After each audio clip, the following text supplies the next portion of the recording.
In Austintown, voters in the November election will be asked to approve two 1 mil levies, one for the police department and another for the road department. 27 First News reporter Lindsay Watson took a closer look at the two levies to see how the money would be spent if they pass. She joins us live now with Campaign 2016 coverage.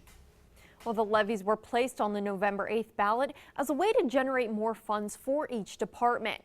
Trustee Chairman Ken Carano tells me although they hate asking residents for more money in taxes, it's a necessity to help maintain the township. Helping to raise and maintain extra funds.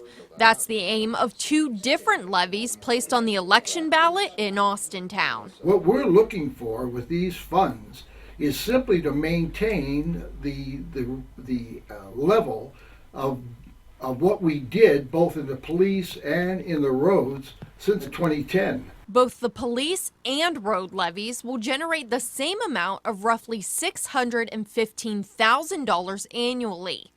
Owners of a $100,000 home would pay an additional $70 per year, $35 per levy. Right now, for example, it costs about $100,000 to do one mile of roads.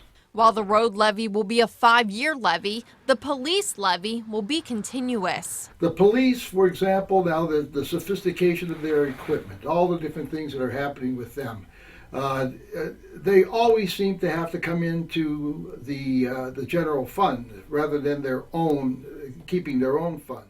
Carano says that in the last 6 years, too much of the funding from the state and federal government has been lost, which has deeply affected the township. The people in Austintown deserve the best. They try very hard. Nobody wants to pay taxes. I say that over and over again. But the fact of the matter is it is absolutely necessary to maintain what we had. Now, currently, Austintown has 4 continuous police levies that generate about $4.3 million yearly and 2 5-year road levies that generate about $1.1 million a year. But the decision on these 2 additional levies will be decided come Election Day.